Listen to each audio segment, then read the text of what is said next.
What is going on, everybody, and thank you so very much for clicking on this video. We are going to discuss the TWAB. Typically on Thursdays, Light Leap and myself, we will go over the TWAB and typically talk about a bunch of different topics within the Destiny community that has been either circulating through the week, through the months, through the season. But here we are today. I actually had to get my son all prepared for a surgery he has. Nothing too major, but I couldn't schedule my timing properly with Light Leap after that fact. So I wanted to still put out a video to show you guys exactly what was going on in this TWAB, and you'd be surprised. It's pretty juicy, and a lot of things that are going to be talked about today is a lot of things that have been echoed within the community, and we'll go and jump right in. First, let's chat about Stasis, our fourth damage type in Destiny and the newest to join the fold. We've heard a lot of feedback about Stasis since its launch alongside Beyond Light in Season 12, and we've been using the feedback to help shape the future of the damage type. It's clear the vision we had for the crowd control in PvE is succeeding, and players are finding it both useful and fun. We love how Stasis plays in PvE, and we want to preserve that experience, but we agree with many in the PvP community who say that Stasis is too dominant in the Crucible for too little effort or skill required. So there was a lot of hashtagging going around the last 2 weeks of nerf Stasis, and it got people's attention over there. You got to assume it's got their attention for a long time. It's just they weren't going to go ahead and completely just nerf an expansion right off the get-go. They needed to find their way and figure out a way more specifically to homogenize Stasis within the other subclasses. So over the last few weeks, we've been open with you that we're taking this feedback to heart and working hard to reel in this great new power. We adore the long legacy of Bungie PvP games and want the PvP combat sandbox to live up to that adoration. This means we want the Crucible to be as fun for as many players as possible, while also serving up those moments of skillful execution and incredible plays. It's a tightrope to walk, and frankly, we overcorrected during development when considering whether Stasis would live up to Arc, Solar, and Void. Stasis and crowd control are key components of the Destiny combat sandbox. Huge there, everybody. Key components of the Destiny combat sandbox. They're not going anywhere. You heard that. They are not going anywhere. So this removed from the game, removed from PvP, they're letting it be known loud and clear. It's not going anywhere. That doesn't mean they're not going to wrangle it in a little bit and try to course correct about how much damage and how much of tenacity it brings to the Crucible, but still, it let us know really quick it is not going anywhere. Meaning it's up to us to ensure Stasis plays well across all activities, regardless of skill level. What you'll find detailed in this TWAB is a series of changes we believe will more evenly position Stasis alongside Void, Solar, and Arc subclasses as an equal option rather than the dominant one, while retaining what is fun about the ability set. So again, that kind of just sets into stone what most of us, at least myself, have been saying. It's not going anywhere. It's not going to just be completely removed. It's not going to be taken out of the Crucible and only PvE only. It just would not make a whole ton of sense. Since Forsaken, we've been slowly creeping towards the Crucible, where it feels like gunplay has taken a backseat to our sweet cosmic magical powers. We believe this is the wrong place for the Crucible to be, and we want to shift the balance more towards weapons. People will be more happy to hear that. I'm not saying players were completely getting used to skills only, but for a while in the beginning of Beyond Light, it seemed like skills were completely outweighing the gunplay.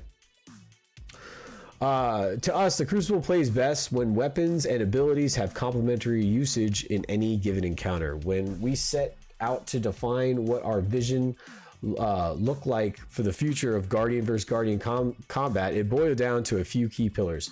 Weapons are the primary way players engage with combat. Non-super abilities accentuate or augment the combat, but should rarely solve an encounter by themselves. Abilities have clear strengths, weakness, and counterplay.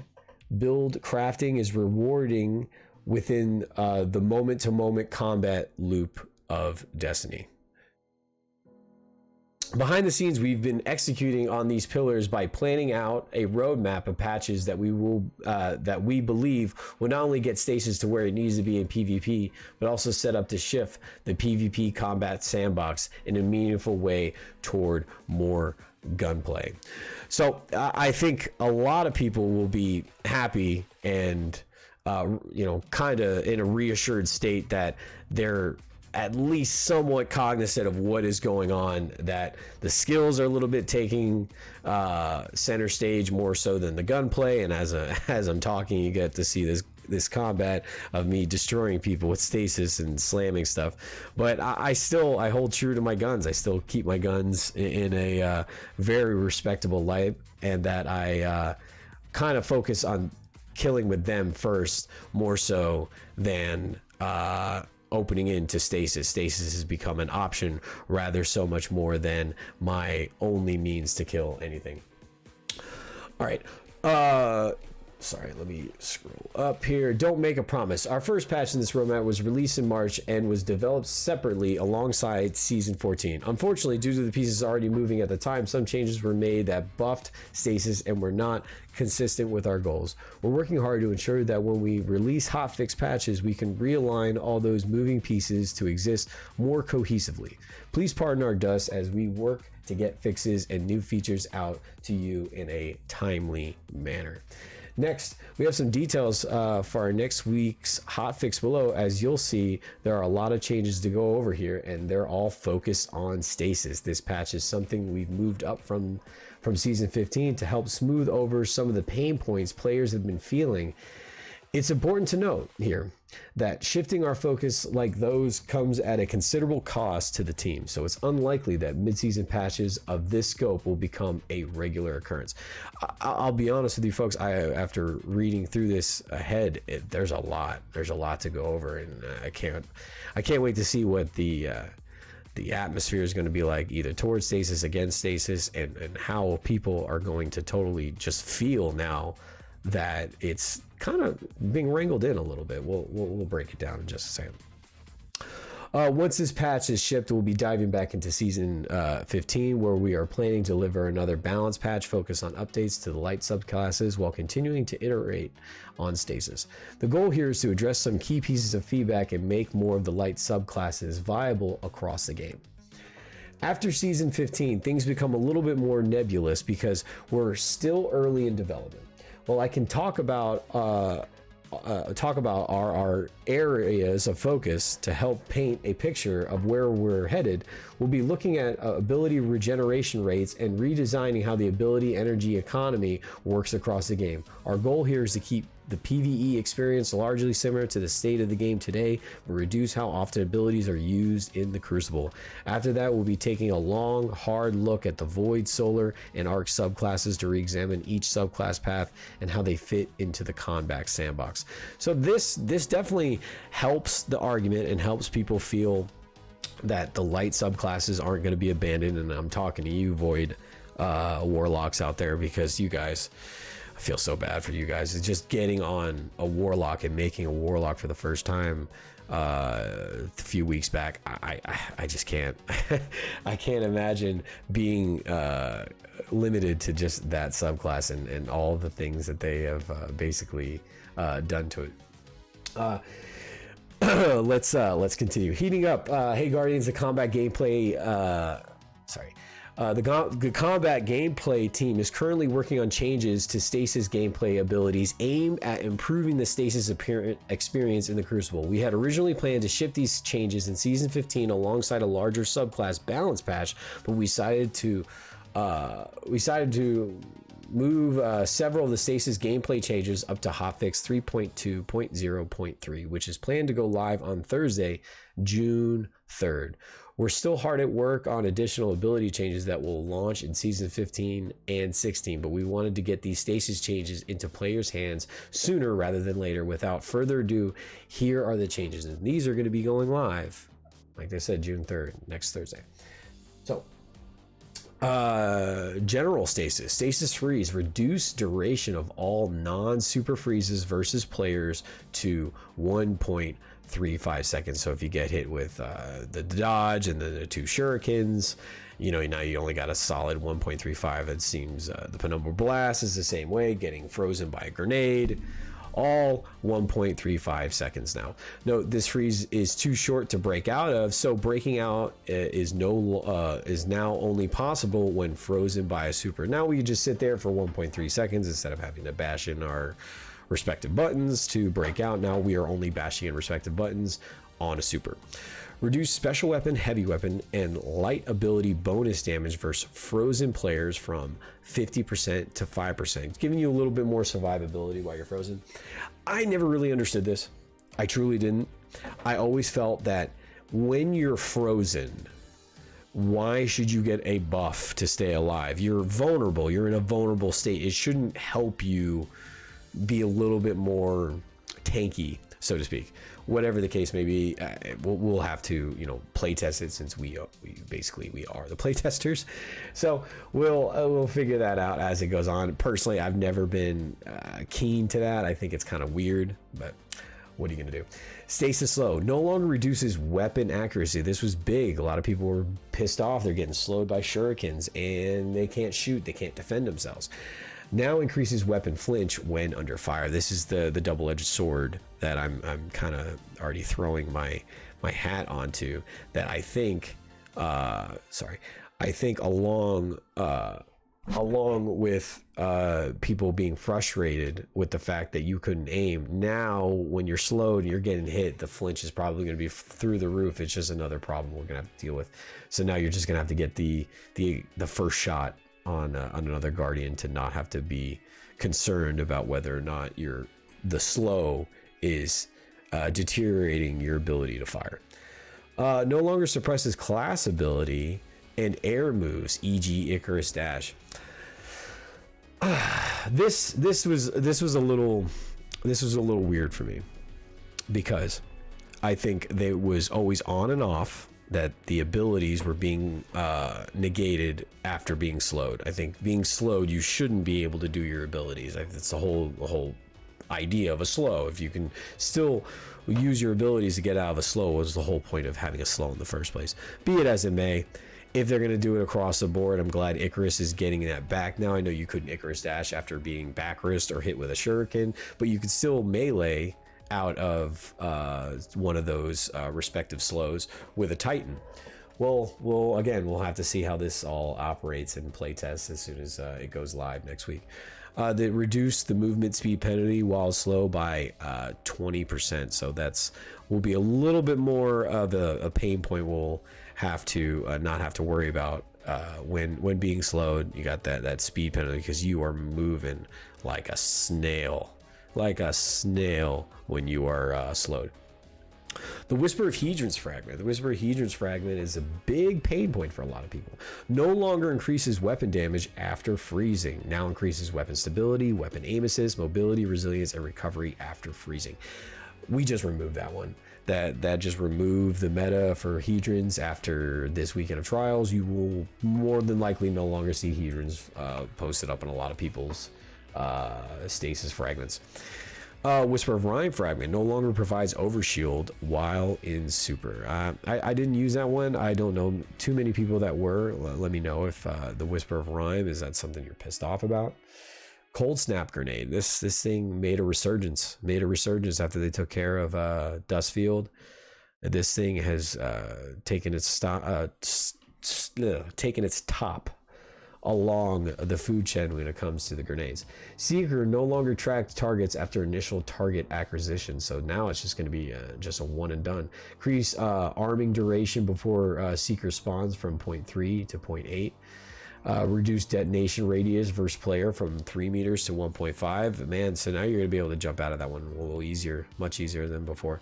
Now it bounces off walls and detonates on the ground. Okay, so now you can throw it off the wall instead of it hitting the wall and it just crawling across it like some caterpillar. Titan Behemoth. Looking at recent gameplay data, which they've probably been looking at that gameplay data for who knows how long, the Behemoth generally has the highest win rate of any subclass in most 6v6 game modes and is also among the strongest in 3v3 modes. Really? Really? Are you sure? In Trials of Osiris matches, for example, only Top Tree Dawnblade has a higher win rate. Interesting. Interesting, but not, because that is the most elusive and the most mobile subclass, and it has been for a very, very long time. We've taken these strengths into account when balancing the Behemoth's abilities. Between Shiver Strike and Cryoclasm, the Behemoth has incredibly high mobility, making targeting the Behemoth frustrating for controller players in particular. We've taken steps to make the Behemoth more targetable while moving, which should hopefully alleviate some of this frustration. Shiver Strike reduces flight speed and distance, reduces knockback versus players, removes slow detonation on player impact. Man, when you read that, you can, if you're heavy using the Behemoth and these moves, you cannot be nothing but worried, especially if you were, I'm not going to use the word crutch, but if you were using these things to the point of it was a staple, man, you might have to take a few learning curves to figure out exactly how it's going to fit into your new playstyle. Cryoclasm now requires the Titan to sprint for 1.25 seconds before activation when not in super. They removed the cooldown for it though, so there's a catch-22 with that. It requires you to sprint, but now it also removes the cooldown. I think the ability to just slide without the momentum was kind of pissing me off for a while, but now they removed the cooldown to it, so again, it could be one of those catch-22 things. Howl of Storm, reduce angle of initial freezing and damage cone. That thing was probably extremely wide because I know sometimes I am not in his purview and I'm getting frozen by it. Reduce crystal creation, freezing radius, slow down sequence of crystal formation to allow victims more opportunity to escape. Now spawns a small crystal on walls if performed into walls. Okay. Glacial Quake, reduced heavy slam vertical freeze range versus players. I'd be so high in the air, so high in the air, and I would have to basically do some Cirque du Soleil move to try and get away from one of these freezing titans. But what can you do now? Maybe jumping and getting out of the way, maybe doing some sort of special move to your best ability will get you out of there. Reduce damage resistance from 50% to 47%. I guess they still saw it as a little tanky. I wonder if that 3% is going to be the linchpin. This one applies to me. This next one, the Revenant's Crucible win rate, kills per minute, and average efficiency is generally within the top 6 of all subclass trees, but its usage rate is incredibly high. In Trials of Osiris matches, it has the 5th highest win rate of any subclass tree, but is used by a whopping 36% of Trials players. So we can basically rough it around to 1/3 of Trials players are using the Revenant Hunter, myself included. The high usage means players fall victim to its abilities more often, multiplying the frustration of being slowed by Withering Blade and Winter Shroud. We hope that the changes we made to being slowed, paired with the adjustments to the Revenant's abilities, make this experience better. So, Withering Blade, reduce slow duration versus players from 2.5 seconds to 1.5 seconds. Reduce Whisper of Durant's slow duration extension versus players from 2 seconds to 0.5 seconds. That is huge. That thing, that fragment, oh my gosh, I cannot, I cringe whenever I'm slowed by that, by that fragment, because I am just at a loss in terms of how long is this going to last? Are they pushing in on me? What am I going to do? Reduce damage versus players from 65 to 45 after one bounce. Reduce further 230. So that should help people a little bit more if they felt like it was still doing too much damage. Personally, I thought the damage was just about right. 2 of them, you're still at half shields, or excuse me, half health. So I don't know. Maybe this will just kind of quell a little bit more of the problems and woes that people have about it. Reduce projectile speed by 10%. Now they're just going to be firing just a little bit slower. Reduce tracking after bouncing off a wall. Yeah, if you bounce those things off a wall, they're pretty magnetic. Winter Shroud. Reduce slow duration versus players from 2.5 to 1.5 seconds. I think I'm okay with this. Because how I'm viewing it in terms of my general aspect, as you guys mostly have seen from most of my gameplay, I'm hitting them with that Winter Shroud, and then it's almost immediate. That I'm hitting them with that grenade. Just right there, you could see on the screen that way less, or just about 1.5 second went by when that guy was slowed to me throwing down the nade right there. I don't know how much it's going to affect my personal gameplay, or if you're using something like Baccaris and Winter Shroud to begin engagements, to have surprise attacks, whatever it may be. Reduce Whisper of Durance slow duration extension. Whisper of Durance slow duration extension versus players from 2 seconds to 1.5 or 2.5 seconds. So just on that stacking mechanism, now you're not going to have to restart that cooldown for 2 more seconds. Now you just got a 0.5. The Touch of Winter, which it took everybody by storm in the beginning of this season, because people were like, oh my god, Cold Snap's back to what it used to be. Have you seen Dustfield? I guess the Dustfield, but everyone was just rocking Cold Snap. Cold Snap's Seeker no longer has increased movement speed or travel distance, because that thing was lethal. So that basically probably just removed Touch of Winter of wanting to use it. Cold Snap Seeker now respawns a small stasis crystal on detonation. Cool. It's probably be something decent. Let's get to our Warlock. The Shadebinder's Crucible performance is generally within the top 10 of all subclass trees. In Trials of Osiris matches, it had the 9th highest win rate of all subclass trees. By the way, I'm pulling all this data from the weekend of 5/14/21, but it generally doesn't deviate much between weekends. VOG launch weekend shook things up a bit, though. I mean, it shook things up a lot. I guess they're taking it from the weekend before, but still, last week it was pitiful.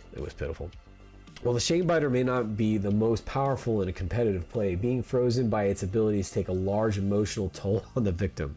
We've adjusted Penumbral Blast to require more accuracy versus players in order to turn this ability into a more skill shot given its powerful effects. Penumbral Blast reduce tracking and proximity detonation size and tracking.